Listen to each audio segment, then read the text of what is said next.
hello and welcome to my channel. Today I want to talk about something that is getting attention from the people all over the globe, the Palestine-Israel war. It is hard to talk about any war since civilians' casualties are involved. Particularly the women, elders, and small children's. I did not know whether I should post a video about this or not. Especially since I was getting bombed on the ex-Muslim Reddit for supporting Israel. This video is going to be a long one, so bear with me. Part 1, Muslims must hate the Jews. When I was a Muslim boy in the 1980s, I still remember clearly watching the Palestine war news on the cathode ray tube TV. My parents condemned the Israelis for killing the Palestinians. At that time I did not know what the war is about, but I thought Israel is the conqueror and thus, is evil. On top of that, all of us are being taught that the Yahuds or Jews are the enemy of Allah and Islam.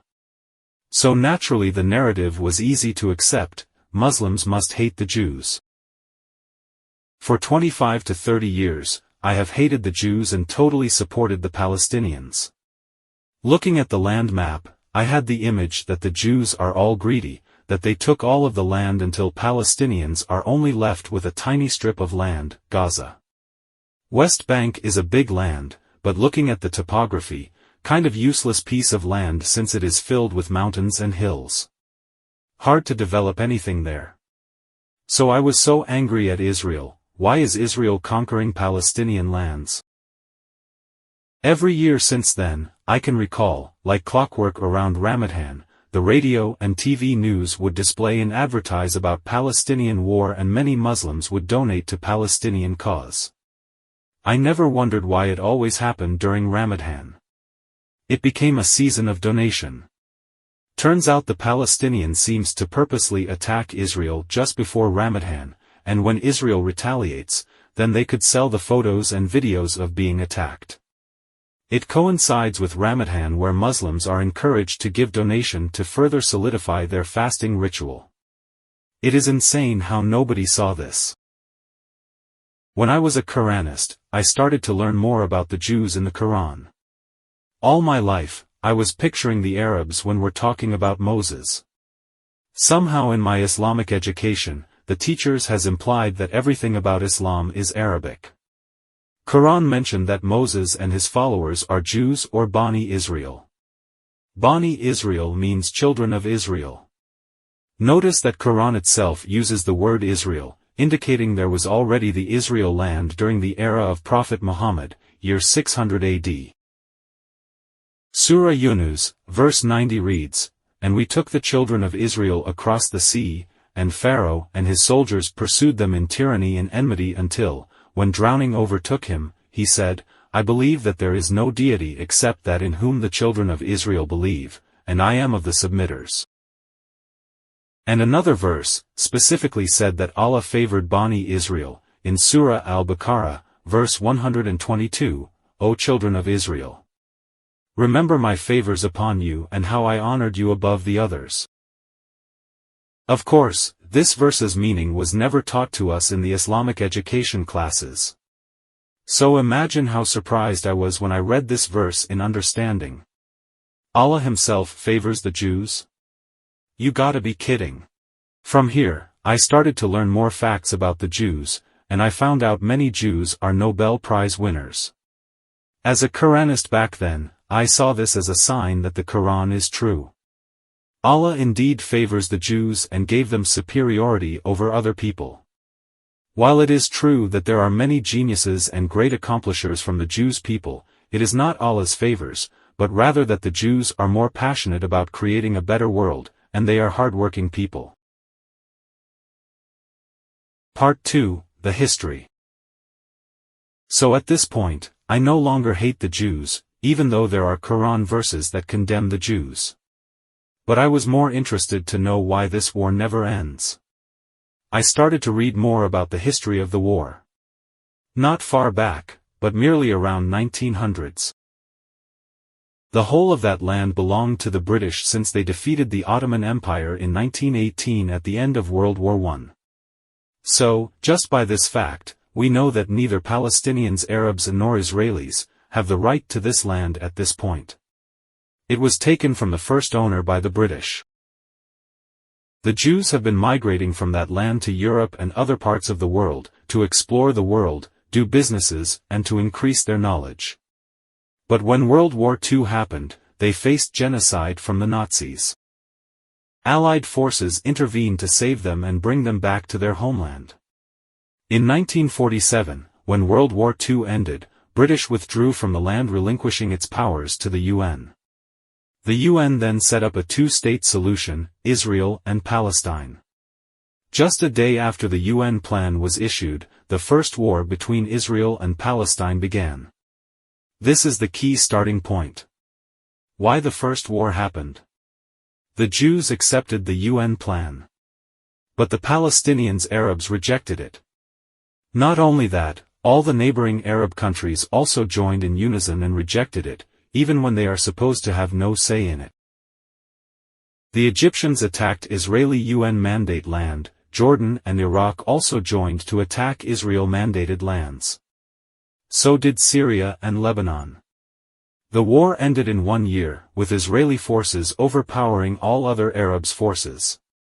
Thus, since they won in the war on those lands became Israelis, fair and square. It is clear that, the Arabs' act of war were the reason why Israel land expanded. Then in 1956, Egypt purposely caused trouble for Israel. It took hold of Suez Canal Company and therefore closed the canal specifically for Israel ships. If you see the map, you will realize that Suez Canal is large and deep enough for big ships to pass through, and it is the shortest way to send import and exports to southern parts of the world. While other countries' ships was allowed to use the canal, Egypt blocked it for Israel. Why would anybody do this if not pure hatred for the Jews? Israel maintained its position that Egypt should open the canal for all ships. But Egypt was stubborn and instead amassed their armed forces at the border in 1967.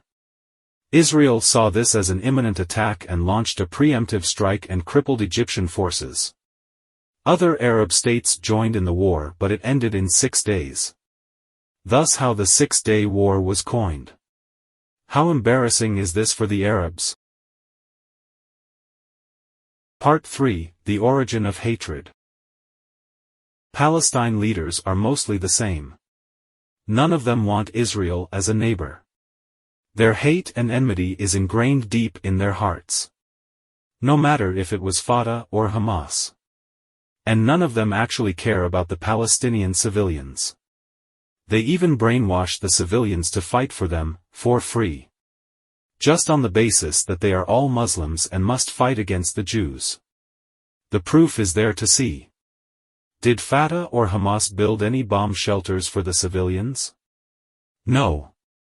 Despite getting billions of dollars from annual donations, they did not build any bomb shelters. Instead they spend all that money on rockets, mortars, machine guns, and building large tunnel networks for their armies only. And what's worse, they build these rocket sites and tunnels near and underneath schools, hospitals and apartments.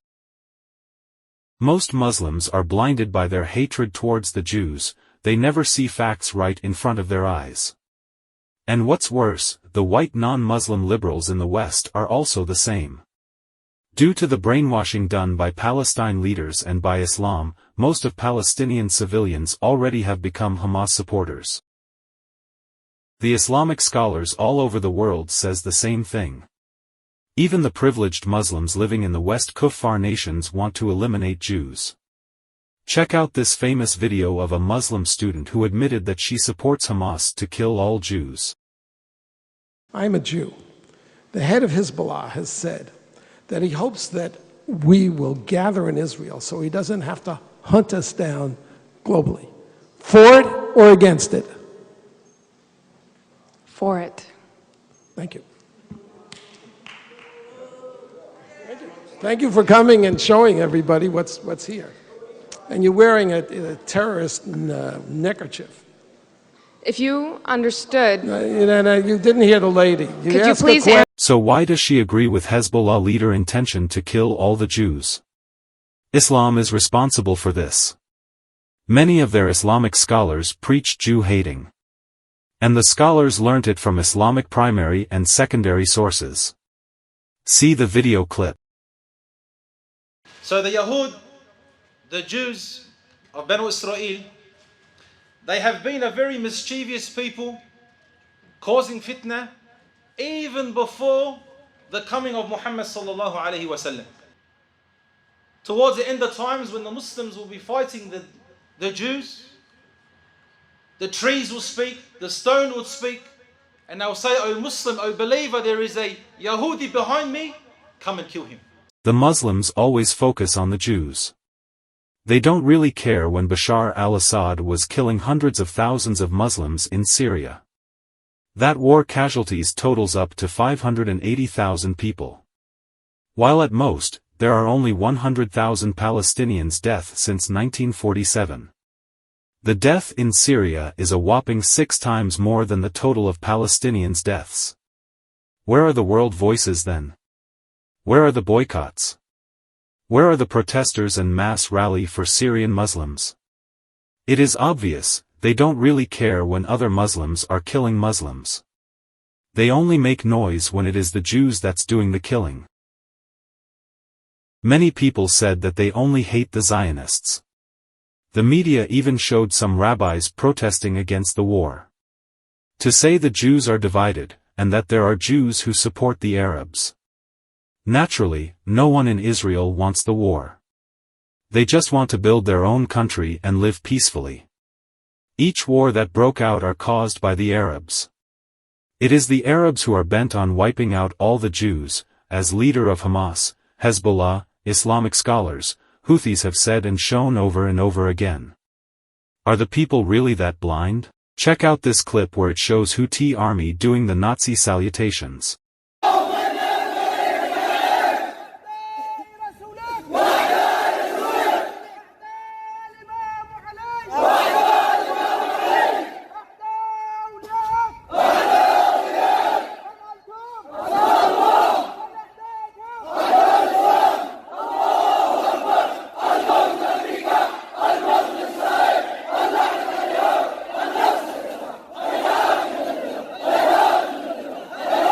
Some Muslim in Islamic countries support the Nazis. I know this because I can see some people fly the Nazi flag, or have Nazi stickers on their cars. Little that they know about Hitler's ideology, that he believed the Aryan people are the chosen people of God. His ideology is racially motivated. In short, Hitler believed that only his race is the only one deserved to live on the earth, all others should be killed or be used to serve the Aryan people. To Hitler, Islamic doctrine of Jew-hating coincides with his ideology, and so he used the Muslims to fight against those who defended the Jews. Part 4, October 7, 2023. The big mistake of Hamas and all Hamas supporters in the world is that they recorded and published their terrorism and happiness when Hamas killed Israeli civilians on that day. The videos are available on the internet, although I cannot show it here, in case it violates YouTube regulations. They are truly horrific. But, here are the videos showing Hamas supporters in Australia, gathering and chanting, "Where's the Jews?" and "F the Jews."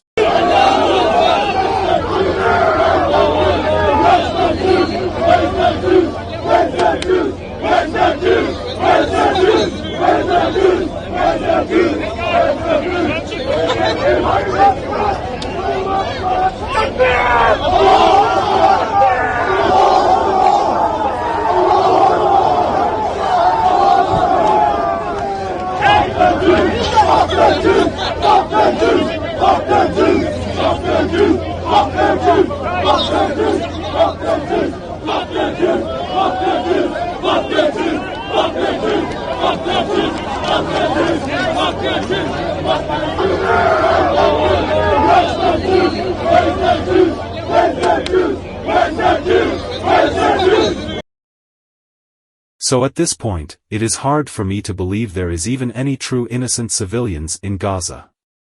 Perhaps there are, but they are minority, and they don't deserve to suffer in this war. They just want to have a good honest living. On October 7, from the recorded videos and CCTV footages, we can see how Hamas and perhaps other military groups killed Israeli civilians. And yes, there are obviously Israeli military and police casualties as well. Here is the list that Israel published. You can see the ranks among the names, highlighted in yellow. Most Hamas supporters on social media took this list and share it around as if to say, see, it is not just civilians that were killed, so it is okay. What they don't realize is, it also showed that Israel is being honest in publishing the casualties, that the 1,400+ Israelis that was murdered included military and police. But there are also Israeli civilians. Does that make it okay that those Israeli civilians died? Definitely not. Then you can try to search for the names of Palestinians killed in Israeli attacks. Most of the numbers published by media are labeled as civilians only, which is impossible. It showed that Hamas was being dishonest about reporting the number of casualties. It seems they want to say all casualties are civilians. What is left to say? If Hamas truly care for their civilians, they should build bomb shelters. Instead they just buy rockets, and firing tens of thousands rockets into Israel. If Hamas truly care for their civilians, they would not set up rocket launchers and tunnels near schools, mosques and hospitals. If Hamas truly care for civilians, they'd stop attacking Israel, admit defeat and agreed to the two-state solution. Unfortunately, Islam had a major role in their behavior. Islam taught them to hate Jews. And among Jew-hating, they also are taught that Masjid al-Aqsa, or Jerusalem, belonged to the Muslims. What I don't get is, why bother? Sure, there is Islamic history related to it, where Muhammad traveled to this mosque to pray before the journey to the heavens. But the Qibla, pray direction, has changed since the establishment of Kaaba as the Qibla, as stated in the Quran. So why are Muslims so desperate to claim the Masjid al-Aqsa? You already have Masjid al-Haram, Kaaba. You cannot even share the Jerusalem spot like how Christians share it with the Jews. Part 5, The Future. There needs to be a new progressive Muslim leader in Gaza and West Bank. One that accepts an Israeli state, like how Saudi Arabia has accepted it. It is 2023 and the Arabs need to grow up and move away from the Muslim versus Jews narrative. This war has been going on since 1947, which was initiated by Egypt. Allah is definitely not helping Palestinians. It's been 56 years of prayers upon prayers, 56 years of curses upon curses towards Jews in Friday prayer sermons. Only a madman would still believe Allah is on their side. The only way Palestinians can have peace is if they started to accept defeat, stop buying rockets and building tunnels and training terrorist armies. Can you imagine what the billions of annual donation money could have built? Better homes, better facilities, schools, hospitals, and better lives. As a conclusion, Palestinians need to face reality, instead of living in a delusion that Allah supports their terrorism. They need to realize that Israel did not do this to them. It was Egypt who started it, and the rest of the Arab countries around them who are feeding them with the hatred. It is time to stand on your own feet, Palestinians. Take charge of your own country, and build it up in peace. Stop hating Israel, and instead be a partner to them in developing your country. Just see Saudi Arabia, they no longer ban Israeli import and exports just in recent years, and look how they are progressing. Maybe I am just a dreamer. But I hope I am not the only one. Thanks for listening till the end. Please like, share and subscribe.